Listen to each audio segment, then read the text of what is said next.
Hello and welcome to the Able Contemporary Gallery. I'm pleased to be here today with John Miller and Craig Clifford, and we're going to talk about their work in their current show, Seen and Unseen, which is up through November 5th. I am going to start talking first about why I paired the two of you. When we put together two-person shows, I think sometimes it's nice to pair people that at first glance might seem like an unusual pairing. Because I think what really good art does is it jolts us out of our normal way, the sort of fog that we walk through the world in some ways, not being very present or not looking at everything. And both of you have shown in the gallery for many, many years, thank you. And I think sometimes by making a slightly surprising pairing, it adds a fresh perspective on the other person's work. So that was my reasoning. I also thought that in some of the coloration, John's printmaking and Craig's ceramics, there's a lot of this sort of luscious green and these blues. And then John surprised me by doing a whole bunch of wonderful pen and ink drawings. So we're going to talk about that. But the show looks great. Thank you both. So one of you came up with the title, Seen and Unseen. Can you refresh my memory? I did. Tell us a little bit about your thinking behind that title, which I like very much, by the way. Good. I was thinking that a lot of my work in particular, and probably Craig too, but a lot of people will look at something and take it only at face value instead of thinking about what might go on behind the scenes, that it's not just what you see, but there are also experiences, knowledge, ways of working, ways of thinking about the world that go into the thing. And it's all packed behind whatever it is that we make. And people do respond to that, but they're not necessarily aware of it because they're looking at the thing that's obvious. Right. And I think that often things that can seem really accessible can be deeper than we might think. And the fact that it's easy to look at or complex, may sort of run against something that went into creating a thing that could be part and parcel to the object itself. Yeah, great. I mean, when I think about Craig's work, I think sometimes from a distance, when you look at the ceramic pieces, you might notice there's a bird perched or a horse or a squirrel or something, and the rest of it seems like maybe it's foliage or something. And then you get up close and you think, there's a whole lot of crazy stuff going on here, right? Yeah, I mean, I've always wanted people that own my work to maybe notice something like 3 or 4 months later, like, oh, I never noticed there was this letter R or this teeth or a dog's head or whatever it might be buried in all this stuff. So there's so much imagery that things get lost, and there's so much color that actually images get lost in there as well. And especially if it's something big like this, you might only face it this way, and unless you constantly, like every 3 or 4 months, turn it around or something, you get a different side that you see everything. And actually during that, when I got the email, I do a lot of birding, and I've been trying to do it a little bit more by calls and sounds. So I've been trying to learn the calls, and sometimes you don't actually ever see the bird. You can just hear it, and you have to figure out what it is. And so it seemed to be a good title and a good time. Yeah, that makes a lot of sense, actually. Both of you, when people see this show, have a lot of questions about technique. And so I'm going to stay with you for a minute. So many people are so curious about how you make these wonderful pieces. And I know you're using a lot of techniques without, I know it's going to be hard to explain briefly, but Well, I mean, you make the object, so in this sense, I threw there's a center vessel in there. I threw that, and then these that come out are bowls. I threw those, and I attach them to it. Because I didn't really, I don't always know what shape I want it to be. Yeah. I don't really plan a whole lot. Maybe have one idea. I just know I want something big, but I want to put this horse and this cowboy on it. That's all I know. And I just assume I'll figure everything else out as I'm making it. So I just started making, I make the shape, and then the rest is like a three-dimensional collage. So I just attach it. So I think of the inner shape that you can't see is almost like the skeleton, and then the outer shape is the flesh or however you want to think about it. But yeah, then after that, just covering it. And I don't know that I'm done until I am. And you fire them like I fire them because the glazes don't ever, like the first time I did anything, I'm like, oh, I get a stomachache. It's so ugly and horrible looking. And I just spent all this time working on it, and it's ruined. And then, so I normally fire them 4 or 5 times. And so I just keep putting on the glaze thicker and thicker.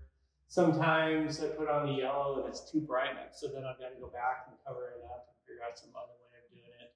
I've on occasion tried to make things ugly to see if I can get them to a point where I like by all the refiring.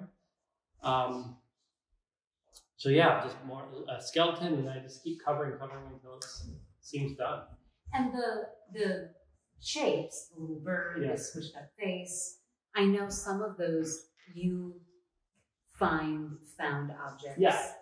And are they models of those things, or are those actual things sometimes added and refired? Sometimes I don't think anything in here, but I have before used figurines from thrift stores. And then glaze those a bunch of times and keep firing them. Some are commercial molds, some are objects I made. Some are, there's like a lotus that I got kayaking one day, so some are like actual world objects, some are thrift store objects. So it's just a little bit of everything in our basement is, I don't really understand that. I don't know. We use a wreck. And there was just like mold everywhere, and my wife Debbie, we share it, and she's messier than I am, so there's like clay dust all over the floor. And so just erect all the stuff everywhere. And we're just getting done with exhibitions. We have another one coming up in a couple weeks, and we clean everything up, and it lasts for about a week or two, and then it goes back to like we never did anything at all. Well, I have a question. Yes. You have obviously access to hundreds, if not thousands, of little sculptural molds, pieces that you can use in compiling these things. So I'm curious to know, as you have your workspace laid out, it sounds like it's kind of random in terms of where all those things are. Do you find that some days or some objects you're walking more than others as you're looking for something that is the next thing to add? I lose and find things all the time. So I'll know I'll remember I want a particular bird, let's say, and then I just can't find it. And I'm going through, I'm looking, I'm moving stuff around, and I'm looking, and then I'll find, oh wow, this dog head, I forgot I even had. This is really nice, and I'll use that for a while. I mean, I know I will eventually always find that bird or always find the thing, and then I try to be a little organized, and I put all the birds here, but then once I start working, it's just a frenzy.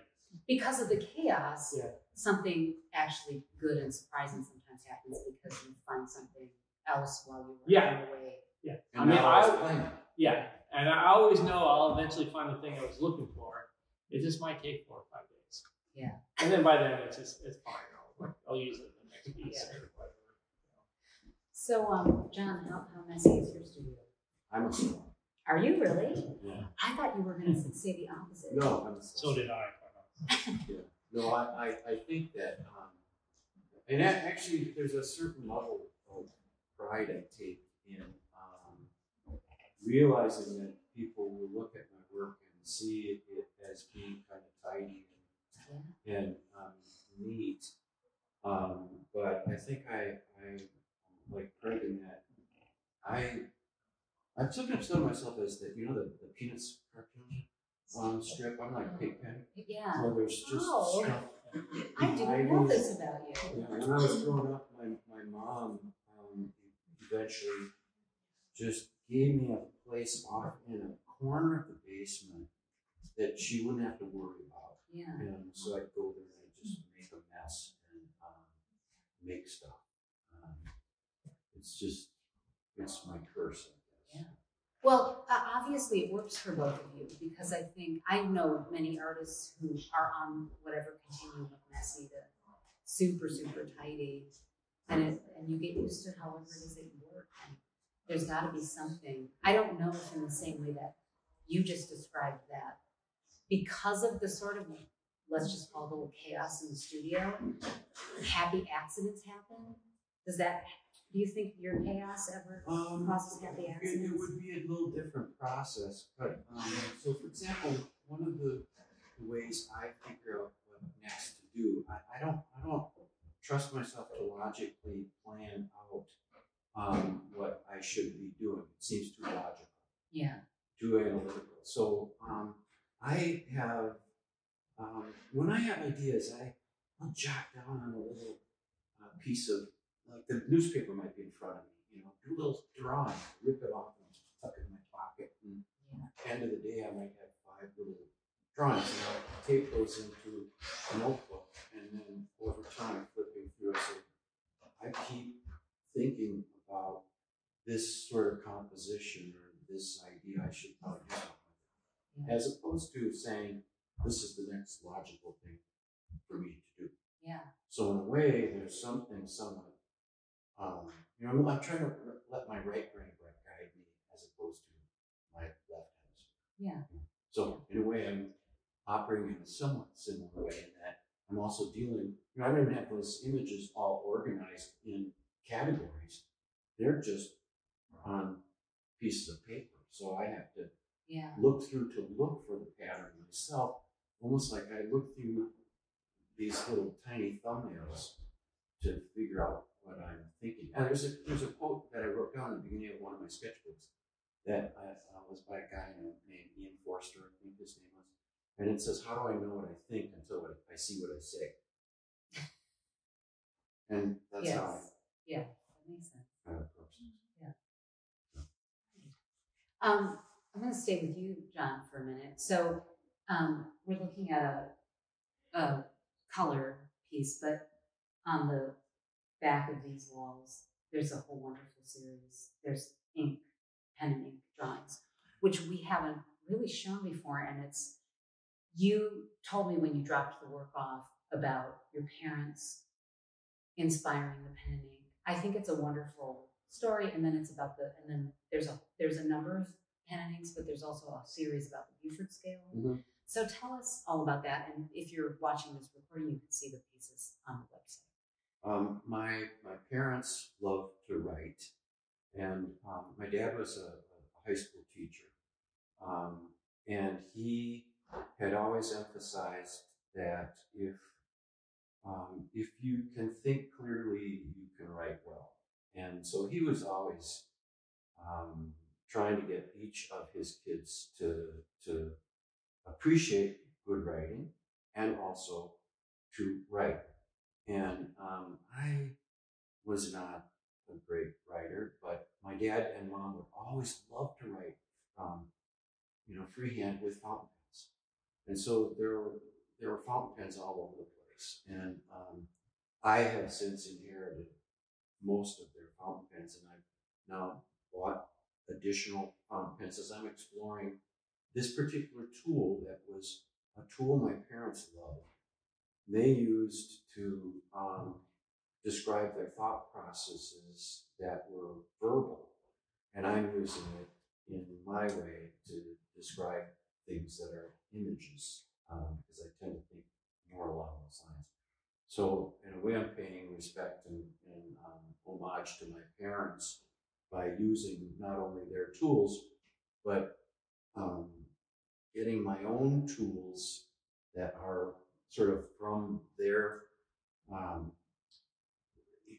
way of working. I have my own now that I like quite a bit. They're more personal, and I'm learning to express my ideas similar to ink and paper, but my own way. And my mom had been on the last boat out from China before the communist takeover. She had lived in China for a year after college, and when she came back to the United States, she had all sorts of artwork that she had collected from China. Not expensive things, but they were really nice things.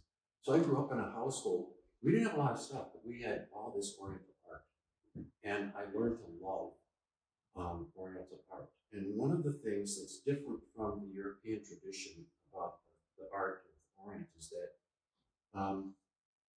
images and writing would coexist on the same surface. And in Europe, there was almost like a clash of the verbal versus the visual. Yeah. And I really love the idea of bringing those two things together. There's a tradition that inspires a lot of my work that I learned to appreciate and to love growing up. So my exposure to Asian art preceded my exposure to European art. And so all of that's wrapped up in how I think and what I do. Right. They're beautiful. So part of it, there's a series, and it's all studies of waves, wind and waves. Well, it's partly, and that fits in with the seen and unseen thing too. Right. And that, in my opinion, the surface of water is like a metaphor for my own art. You see one thing, but you don't necessarily know what it is that's influenced me and my experience, and what was that led me to make the thing in the first place. And when you're looking at a surface of water, we can be totally captivated with that surface as though it is the subject. It is the thing that that we should consider to be the object of interest, but it is a totally responsive medium. It's elastic, and everything above and below is shaping it. And so even while we're seeing all that stuff, it's everything else that makes it do what it does. And so extending beyond the surface to the influences that we don't necessarily see, in my opinion, is what really energizes art. It is, I can only give you a surface, really, but right. It's life experience, it's thought processes, it's whether I stumbled, in a particular moment where something caught my eye. Well, in all of your work, as I've gotten to know your work over the years, there's always underlying rationale based on the natural world. There's a reason. Everything's beautifully aesthetically, but if you are drawing in any of your pieces a wave a certain way, the way that water is when it hits the shore, there's a rationale to that. Mm-hmm. You're not just taking artistic license. I think that is that true? It's absolutely true. And I think, though, that for me, I partly go back to the pristine natural world, because I see that as the source of all information. A lot of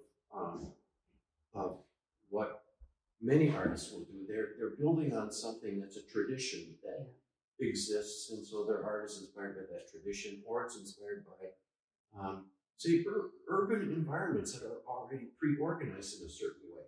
And going all the way back to the natural world, it's not organized. It's not limited in the same way that seeking inspiration from sort of higher, more organized levels would be. And so I think that almost anything I could think about from the natural world. Well, and you think a lot about the natural world as well in your work. Yeah, I mean, my wife and I both walk a lot, and we're both outside a lot. We got a new dog in the summertime, so we walk the dog a lot. So it really has more to do probably with that aspect of just being out in nature, being out in, I mean, I guess it's not always nature, sometimes it's the city or whatever it is, but we spend as much time outside as possible. Yeah. So it just naturally just filters in. And then I think the reason I started doing birding is because I enjoyed learning about them and figure out where they're going to be and when they're going to be there. But I'm also obsessive and a collector of things. And then that allowed me to collect things without having to actually bring it home. Right. I could just like mark it off on a piece of paper or something like that. And it's a much easier way of collecting. But yeah, we're just outside a lot. Yeah. And so just naturally just becomes part of it. So that's part of your work. But another thing that I think is so fascinating about your sculptures, or whether you make functional work as well, because of the objects that you're choosing, some of them are molds taken or actual pieces from thrift stores or whatever. I think a lot of us, first off, if we're raised in this country, like some of these things seem nostalgic. You remember if your grandma had a little tchotchke like that, or some figurine. So there's this really interesting sense of like, this seems familiar to me, but it's not familiar to me. But also it brings up all these questions of highbrow art and lowbrow. Like we don't think of those things.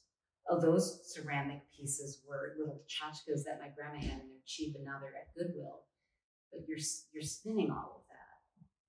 You were thinking about. Yeah, well, I mean, that was intentional, right? Yeah, I think. So obviously, my grandmother had those things. We had those things growing up. They're memory savers to me. So if you go to, I grew up in Southern California, so we'd go to Disneyland once a year. You would get your hat, or they'd watch them blow the glass, or do these little glass figurines, that kind of stuff. Then they'd sit in the house, and then you could think about, oh yeah, I remember when we got that. You might even talk to my mom or whatever about it. Remember when this happened? So there are those things that hold memories for the people that own them. But once they go to the thrift store, yard sale, whatever, all those memories go away. And it might have been really important to somebody at one point. So they held a really important memory, and then you outgrow it. My daughter is going through this now, where she's getting rid of stuffed animals. She's like, why did you buy me so many of them? I said, because you wanted them. But but those memories that they held, that important place of helping her feel safe. Once she goes to the thrift store, it's gone. And so I like the idea of finding those objects and giving them new life. But also you're transforming. It's like, they wouldn't normally be in a place like this. Right. And by altering them, by changing them, by me intentionally doing something with it, or reconfiguring it in some way, it also transforms the objects into a higher place in a weird way. And I think I didn't grow up going to museums or ever seeing art or ever thinking about art or any of that stuff. And so I remember going to graduate school for the first time. When I went to graduate school, and all the other students were talking about the museums they went to, and over the summer they went to France and saw this and saw that. I didn't grow up with that stuff. Yeah. And so it also allows me to transform it, to put it into a place where I don't always feel like I should be. Right. If that makes sense in other ways. Yeah, that does make sense. Yeah. The other thing that as you were talking, I was thinking about is some of the objects that end up being mass-produced little figurines and things. Some of those things I think were originally based on something that a fine artist did, and then they got distilled through culture and they became this mass-produced thing that then some of us hold a little bit in disdain or something. And in some weird way, you're making it full circle. Like its origin was something that was fine art, and now you've made it fine art again. Well, I also like some of the molds I use. I've seen at Paint Your Own Ceramics and things. And so I also like the fact that kind of almost anybody can really make what I make. I mean, they couldn't exactly do it, but I mean, it's it would take, it took me a little bit of time to figure it out, so it would take me a little bit of time to figure out, but anybody can really go to the thrift store buy figurines and reglaze them and do some stuff with them. It would be different. I tell my students that, if I told all of you to make elephants, you'd all make elephants, but it would just be like 25 different elephants or different thoughts of elephants. So, I mean, somebody couldn't make my work exactly, but they could make their version of it. So there's nothing really that special that I'm doing. I've known artists over time, and I've seen stuff. I think, well, there's no way I could ever do that. And so I like that. I like there being an element of that it is feasible for anybody to do their own version of what I do. It's not. Well, and perhaps that the big lesson to like students of art is that you really just have to trust that if you really follow what you're interested in, eventually you'll find your voice. I think that's hard for people to trust sometimes, because when you're starting out developing your body work as an artist, you talk yourself out of a lot of things. You think, oh, that's not good enough, or that's not like this other thing that I've seen other people do that I admire.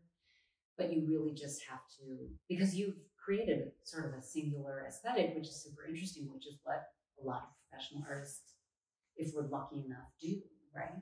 I think that's one of the goals. I mean, to it's create really an aesthetic the hardest is thing. something. Yes. But I was going to say also about quick stuff. I think that it's really interesting when you look at the little tiny figurines that exist by themselves, and they become somebody's memory. They're tied to things. But I really appreciate.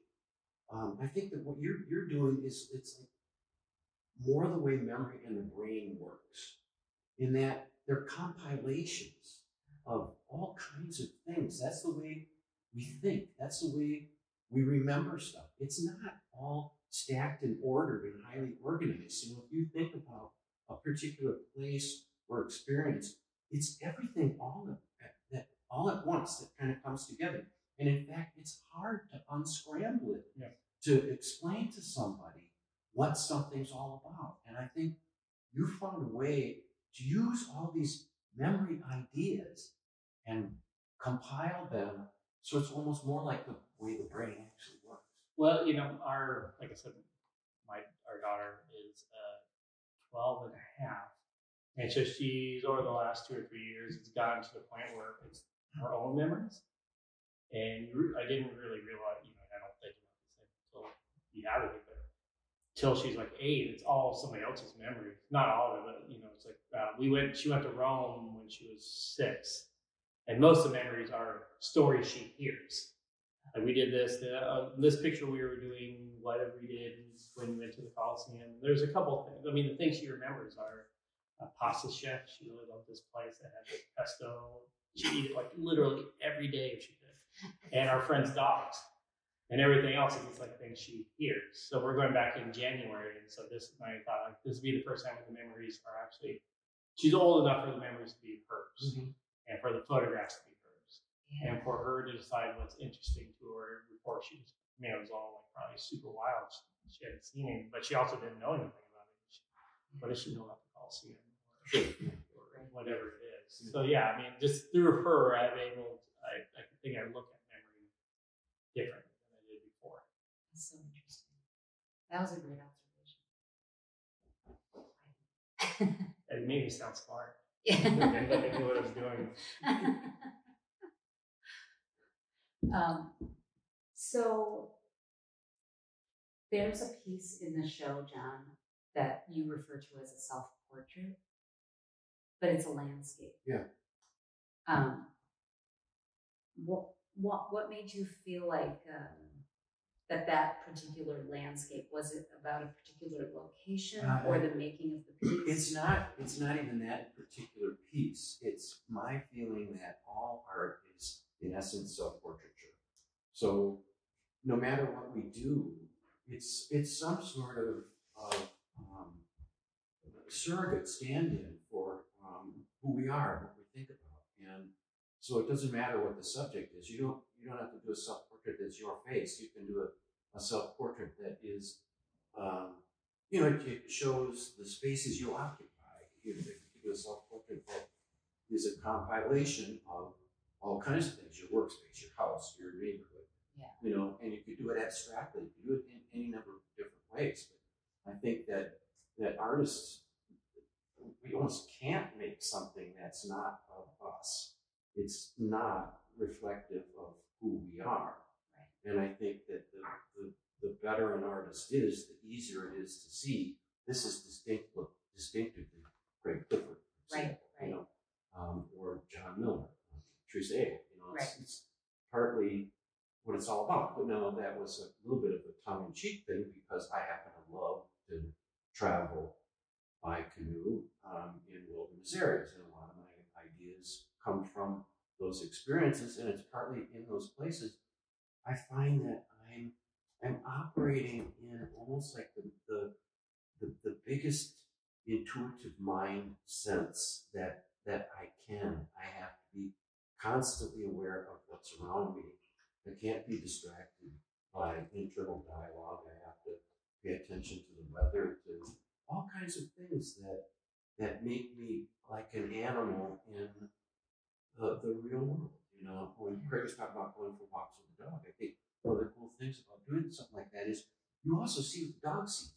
When the dog freezes or pauses, you can channel your attention through your dog. I mean, I think that our awareness is affected by many, many things. And one of my treasured experiences is to be out away from, miles away from a car, miles away from roads, and just sort of be aware and moving through an environment. I love that. Yeah. It's who I am. Right, and it shows in your work. That's my title. That's great.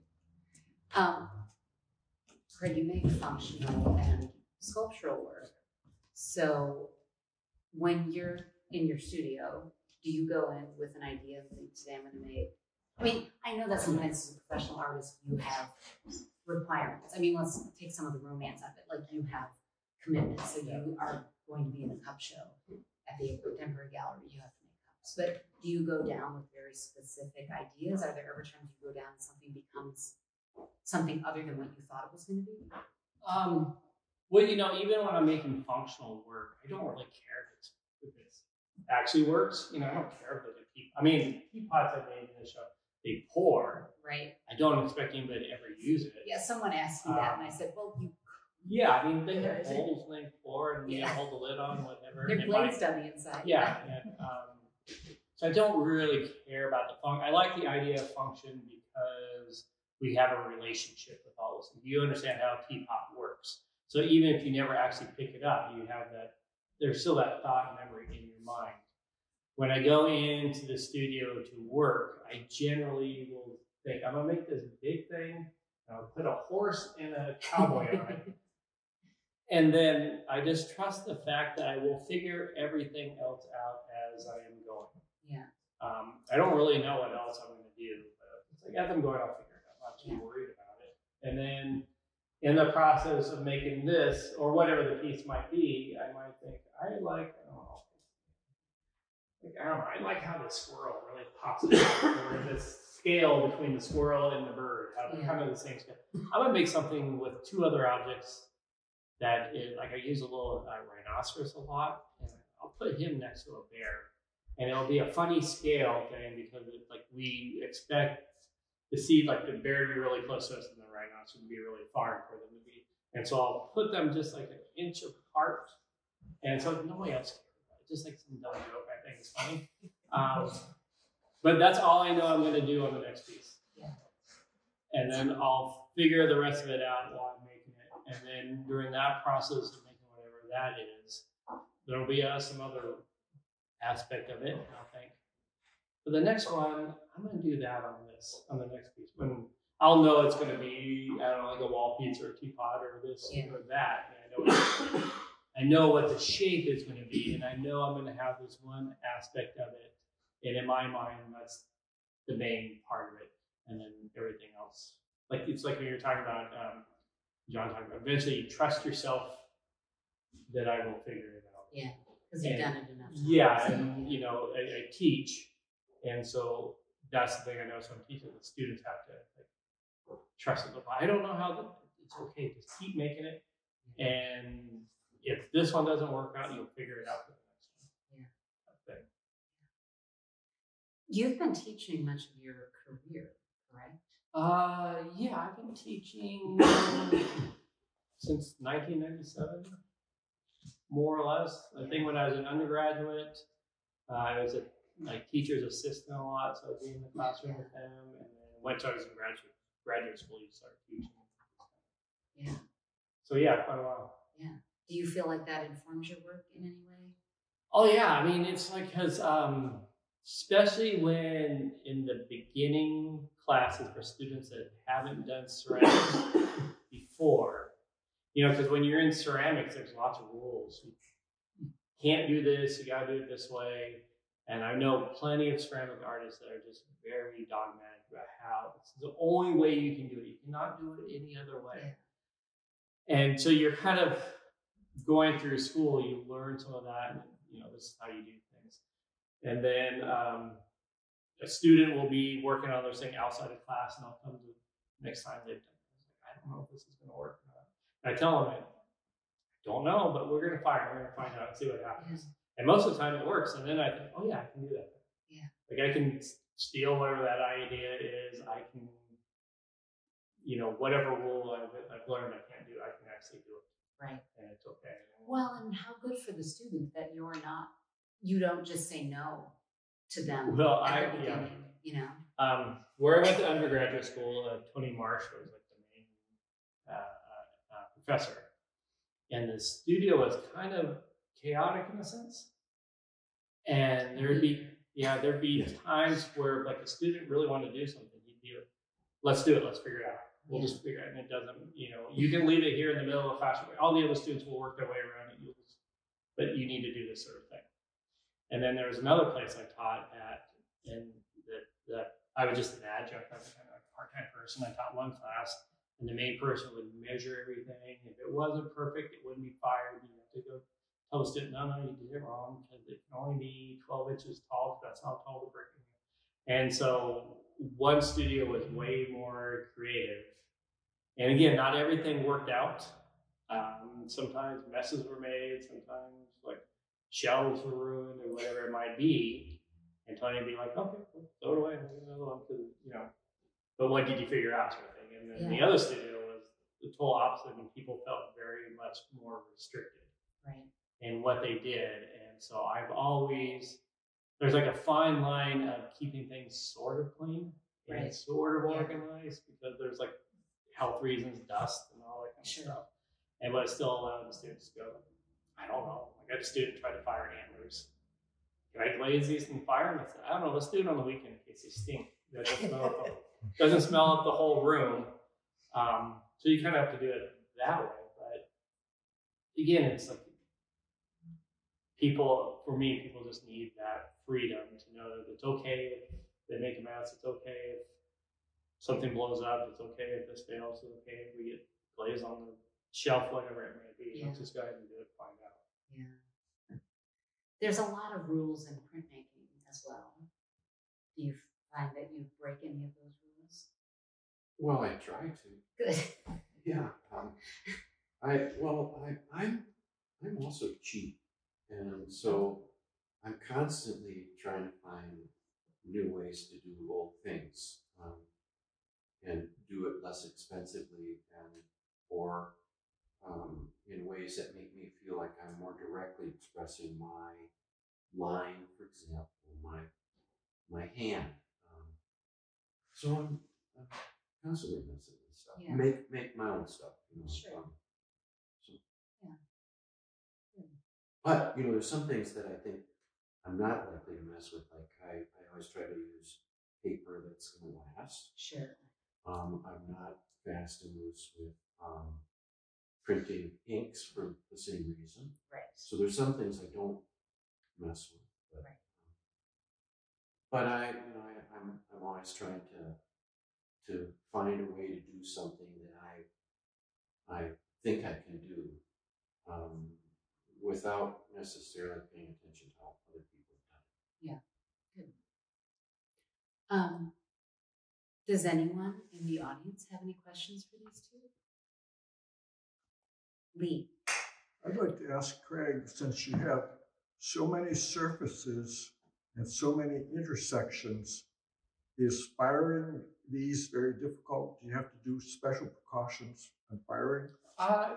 Sometimes. So when I guess go back to so when I make a piece, I make it, I fire it. I'm a little bit clumsy. I will break things off every so often, but there's literally so much stuff on there nobody notices it. And then I paint the whole thing black, and then I get a sponge and I wipe it all the black off, so it stays in the crevices. And I really hate that part. It drives me up the wall. It's like I put it off. But yeah, if it starts to, I think it's gonna be really drippy. Maybe I fire it on drywall, because drywall can go into the kiln, the plaster in it, and then that protects the shelf. And I mean, protects the shelf, but it also protects my piece. Otherwise, I get it. If it's too drippy and it sticks to the shelf, then I gotta get a hammer and chisel and knock it off, and maybe knock parts off. Yeah. But with the drywall, cleans up fairly easy.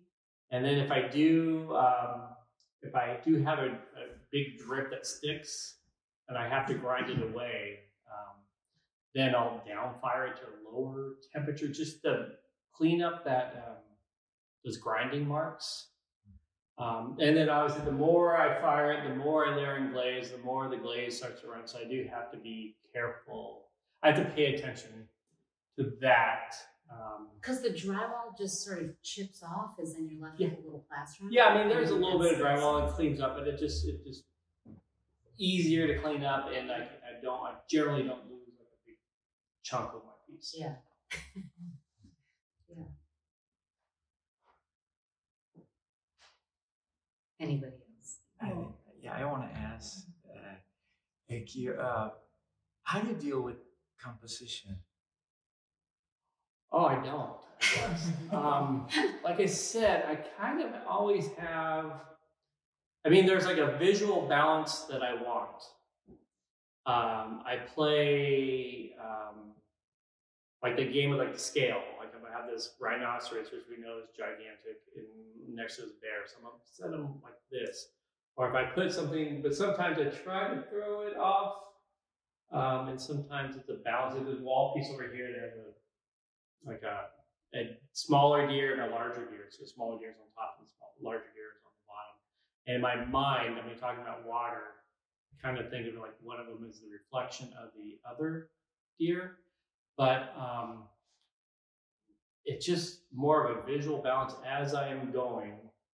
They're not obviously not symmetrical, but I try not to have all the weight on one side, all the large pieces and the smaller pieces. So it's just, and sometimes, especially at the wall pieces, I mean, I'm making them like this on my table, and I forget people are actually going to see them like that. So sometimes things are not, I mean, they're off, but they're not purposely off because they made sense this way. They don't always make sense that way, but it's intuitive. Yeah, it's intuitive. Yeah, just, you know, as I'm going, this is here, so I need something over there. But I don't think that far ahead. You know, I don't always have that aspect planned out. It's more as I see it, I know what I need to add here. So no sketch, you go right. No, I might like John was saying, you might jot down a little picture and keep it, and I might know a general shape, and I'm afraid I'll forget it. So I'll draw down the general shape. Like some of these are I've made the wall domes before. They came out from the wall, and making one of the deer is probably the first one. And then I thought, oh, I should make a hole on the inside. And so I know I'm going to do that, so I might draw a dome and put a hole on it, and I'll write, because I'm not a great drawer, I'm going to say hole. So I remember to do that. But just so I don't forget the idea. I don't have it all drawn out. Most times it's like I figure it out as I go. That's interesting because, you know, some artists have these really, really beautiful, elegant sketches for their work. And then some people, it's just, this kind of really rough thing with words and notations. Yeah, I mean, only time my wife Debbie and I fight in the kiln, but in the studio, is when we work together and collaborate on pieces. Because I like to work that way, and she likes to have things more planned out. And I'm like, I don't know, let's just start making something. We'll figure it out as we go. No, can't do it. We gotta like have it. It's not like she doesn't do really like fine sketches or anything like that, but she likes, okay, this is what we're making. And we've actually come to the conclusion that it's like a little bit more my work or a little bit more her work. And so I'll say, Debbie, this is what you're gonna do. Or she'll say, Craig, I need you to make these things for me, and then she will do whatever she wants to do. Because you collaborate together quite a bit. Yeah, I mean, relatively for a couple. Yeah, I mean, it's with good results. Once every other year, something like that. This is where marriage works too, though, isn't it? Like, you do this and I'll do this. Yeah, pretty much. It works the same way, just because the way we work is so different. Yeah. That it's one person definitely has to be in charge. And one more question. I want to ask you, how, maybe you already answered this, but how important is mistakes and accidents in your work? Well, I think that's a tricky thing to answer because the moves that I keep aren't mistakes, and the ones that I don't want are. So I will find a way to get rid of the things I don't like. But sometimes, sometimes I'll bring something back because it actually, it helped. But, since my work it's pretty tidy looking, and somehow in the whole process, I want people to feel like it's a performance. Like I started and I decided to stop. And you can see a record of my hand movements, my gestures. I want that in there. I want it to seem human that way. So, but if something seems too human, I might take it out. You know what I mean? All right. Thank you. Lee. A question for John. I've seen some beautiful birds that you've carved and painted. Are you still doing birds? Those are made of paper, so they're all constructed out of paper. And yes, I'm still doing those, working on them, and it's one of those things that for me is kind of a lifelong project because I'm trying to understand the method itself, even while I'm creating the method. So, I think similar to say, Craig, I think it'd probably be fair to say that we're both observers and participants in our art making. And so in making those birds, I'm watching myself to see how I think, where my awkwardnesses are, and also trying to improve constantly. So it's sort of also another one of those things that's like it's a metaphor for who it is I want to be. I'm constantly working on myself in a way, so I'm working on those birds. I'm seeing their flaws. I'm presenting something in public and I say, how could I have done that? How could I have put that out there when I see that I could make it better? So it's a process. But yeah, I'm still working on it. And lots of other people also, when they see them, think that they're carved out of wood or something, and it's fascinating that they're paper, they're like shells. So it's like, but one of the things that also appeals to me, especially with the birds themselves, is it seems like the perfect material for creating a bird because they're light. They're like eggshell. They're strong, but they're also eggshell fragile. There's all sorts of qualities in using those particular materials that by itself says bird to me. And so then to make it look like a bird is also, sort of completes that. Yeah. Thank you. Anything else? Well, thank you everyone for coming, and thank you, John, and thank you, Craig. I love these conversations. I always learn so much about the work, even when I've known artists for quite a while. And this show is up through November 5th. There are 2 other shows in the gallery right now. It is our Ceramics Invitational, which is outstanding. And then there is another exceptional show upstairs in gallery number 5, Carol Chase Bierke in Memoriam. So if you can come to the gallery to see those shows before they close, please do. Thanks. Thank you. Thanks.